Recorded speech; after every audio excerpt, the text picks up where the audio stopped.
conférence a lieu, c'est parce qu'elle fait partie intégrante d'un projet que nous menons en partenariat avec l'AED, donc l'Association d'études du développement au sein de l'IDES, qui est donc l'Institut d'études du développement économique et social. Jeanne et moi sommes étudiants dans cet institut. Je suis en master d'économie du développement, plus précisément d'expertise économique des politiques et projets de développement. Et Jeanne, moi je suis en master en crise, du coup c'est tout ce qui est situation d'urgence. Donc cette conférence est la deuxième d'un cycle de conférences que nous organisons, dont la thématique porte sur les systèmes de gestion des déchets et d'assainissement.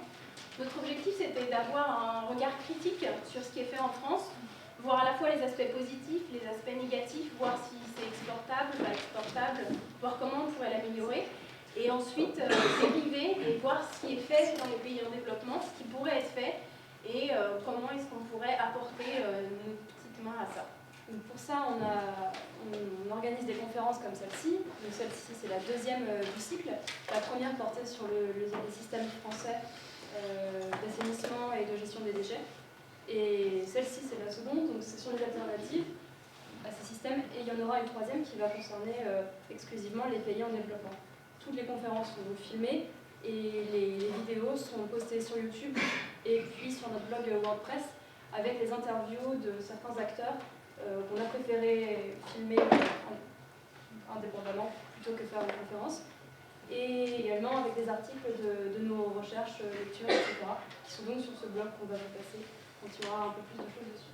Donc en parlant d'interviews publiques, justement pour préparer cette conférence sur les alternatives au système de gestion des déchets et d'assainissement, nous avons interviewé lors d'une interview publique M. Stanislas Pouradier-Duteuil, qui est cadre chez Veolia à la section Méditerranée, la semaine dernière, et vous avez pu voir sur la page Facebook de l'événement, désolé pour ceux qui n'y sont pas, les vidéos en ligne, et si vous ne les avez pas encore visionnées, je vous invite à les visionner ce soir ou demain en fonction de votre temps. Donc je pense qu'on va pouvoir conclure sur notre projet en évoquant le nom tout d'abord.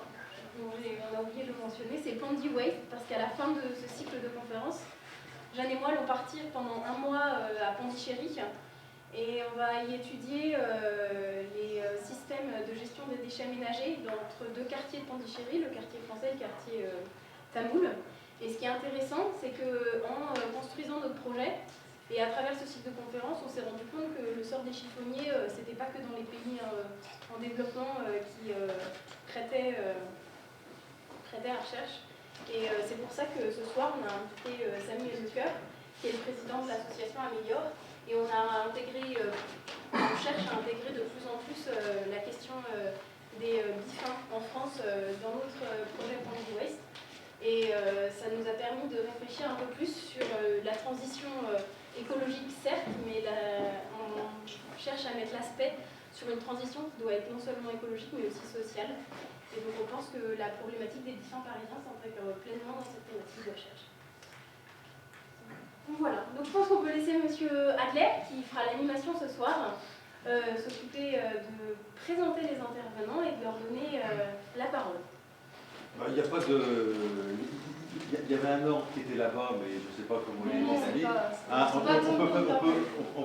A priori, on va commencer par faire le tour de table dans ce sens-là. Donc, je vais laisser Jacques, qui est un grand spécialiste de l'assainissement, l'assainissement des petites collectivités, mais aussi des grandes collectivités, qui a longtemps travaillé, toute sa carrière dans l'établissement agence de l'eau, qui finance et qui aussi pendant longtemps a établi des préconisations techniques.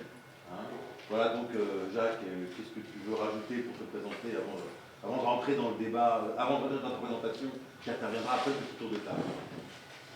Oui, bon ben voilà, vous savez que la France est partagée en 6 grandes agences de l'eau, des organismes qui s'occupent de la gestion de l'eau, de financer des installations ayant trait au petit cycle de l'eau et au grand cycle de l'eau. Et donc, effectivement, j'ai fait une grande partie, la quasi totalité, pas tout à fait quand même, de ma carrière à l'agence de l'eau.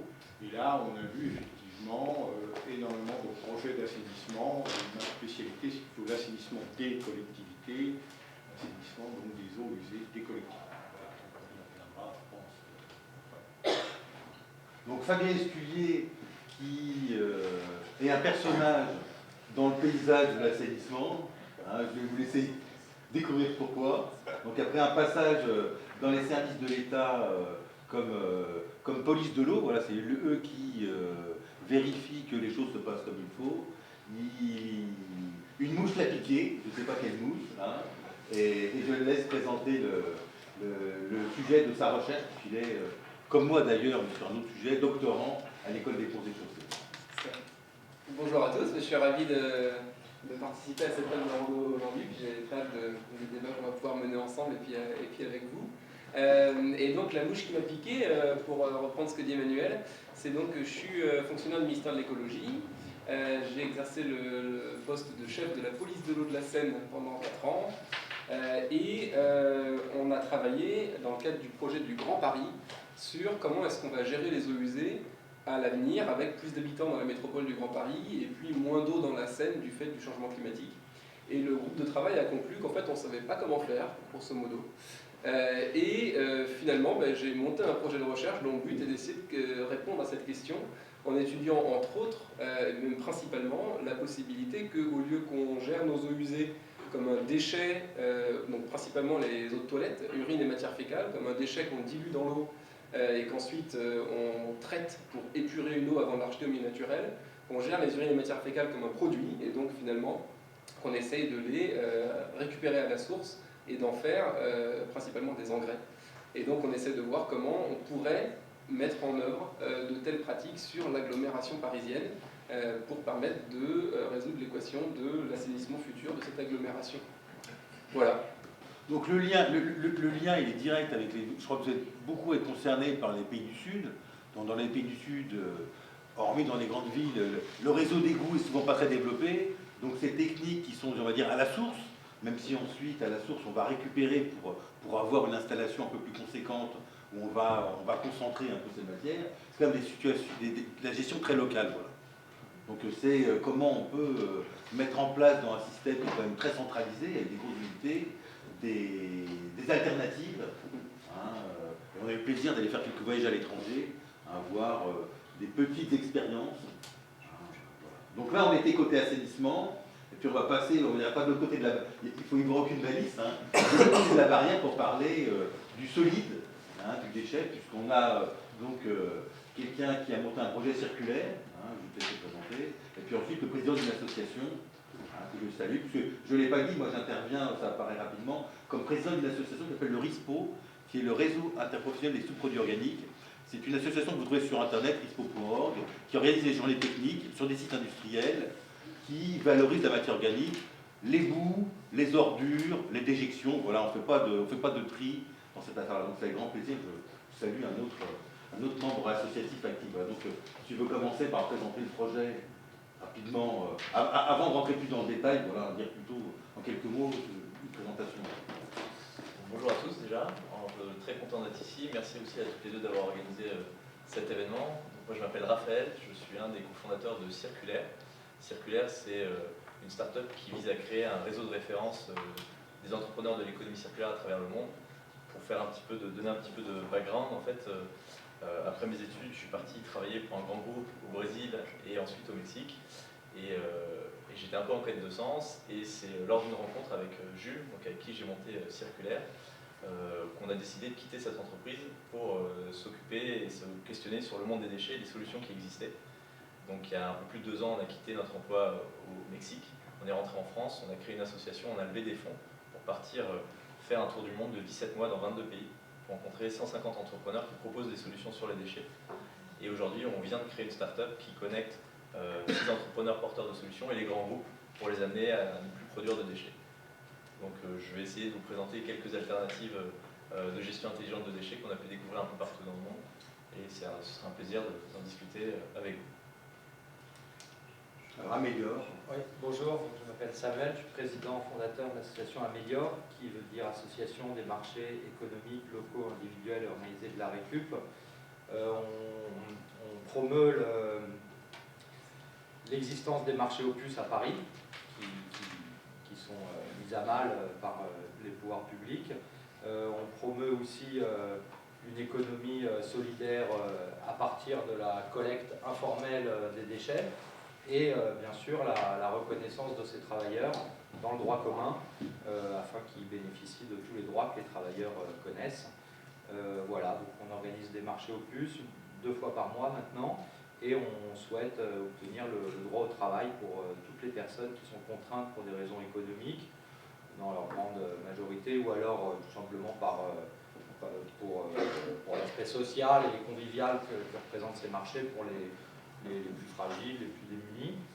Et voilà, donc on souhaite la réintégration des travailleurs de l'économie populaire dans une gestion sociale des déchets. On a les difficultés que peuvent connaître des recycleurs de base dans une société qui à Paris et en Ile-de-France incinère à 85% les matériaux collectés et se trouve être la capitale mondiale du nombre de lieux de vente de produits de récup à la sauvette. Voilà. On est fédéré au sein de l'association Améliore, mais aussi au sein du réseau Novox, qui est le réseau des sans-voix en Europe, et de Global Rec, qui est l'Alliance mondiale des récupérateurs de déchets, qui fédère tous les 20 millions, enfin, les représentants connus des 20 millions de travailleurs recycleurs dans le monde. Enfin, recycleurs informels. Donc on a un panel assez global, on pourrait dire éclectique, hein, ou même un peu hétérogène. Voilà, des gens de l'assainissement, des gens du DG solide, qui travaillent sur le territoire métropolitain, hein, des gens qui ont été voir ce qui se passe à l'étranger. Donc en 10 minutes, si vous voulez bien, hein, c'est la consigne qu'on m'a donnée. Quel est votre point de vue? Donc je vais me tourner vers Jacques. Hein, quel est ton point de vue sur les avantages et les inconvénients du système, peut-être traditionnel, hein, d'assainissement qui permet de gérer l'eau de vie en France? Je ne sais pas si il y a quelques transparents qui peuvent être. Ouais, je sais si c'est pas utile. comment je vais m'y prendre. Toujours est-il que lorsque vous êtes député en France, vous avez 2 types d'assainissement local. Soit vous êtes dans une zone dite d'assainissement collectif, c'est-à-dire vous êtes raccordable à un réseau d'égouts et vous devez, par la loi, vous y raccorder. Soit vous n'êtes pas desservi par un réseau d'assainissement et vous relevez de l'assainissement qu'on appelle l'assainissement non collectif. Avant c'était individuel, ça s'est appelé aussi autonome, tout ça c'est la même chose. Vous avez 2 cas. Soit vous êtes desservi par un réseau et vous devez obligatoirement vous y raccorder. Je tiens à dire que si vous avez un réseau d'eau potable qui passe devant chez vous, vous n'êtes pas obligé de vous y raccorder. Donc vous êtes